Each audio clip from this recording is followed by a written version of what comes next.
माला किंवा खंड या नोंदीमध्ये जर बदल करायचा असेल तर मूलभूत नोंदीमध्ये ग्रंथपुस्तकांविषयी मूलभूत नोंदीमध्ये माला खंड नोंदणी या मेन्यूवर क्लिक करायचे आहे.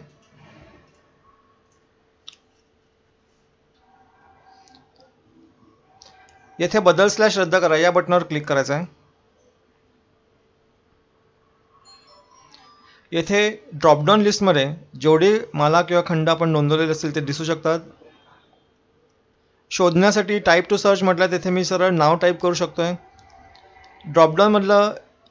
ड्रॉपडाऊन लिस्टमधल्या मालाखंडावरती जर मी क्लिक केलं आणि शोधा बटनावर क्लिक केलं तर सदर मालाखंड मला खाली ग्रीडमध्ये उघडेल. सर्व नोंदीवर क्लिक केल्यावरती सर्व मालाखंड मला खाली ग्रीडमध्ये ओपन होतील. नवीन नोंदणी बटनावर क्लिक केल्यावर पुन्हा मला नवीन नोंदणीच्या पानावरती घेऊन जाईल.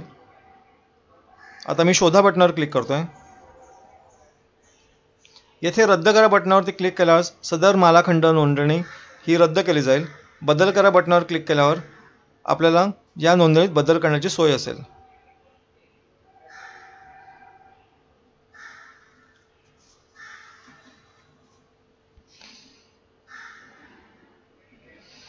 येथे जर मालाखंडाच्या नावात जर काय बदल करायचा असेल तर मी बदलू शकतो. मालाखंड संकेतांक बदलण्याची सोय नाही आहे.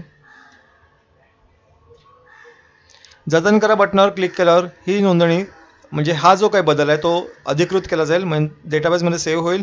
बदल / रद्द करा बटनावर क्लिक केल्यावर पुन्हा मला मागच्या स्क्रीनवर घेऊन जाण्यात येईल.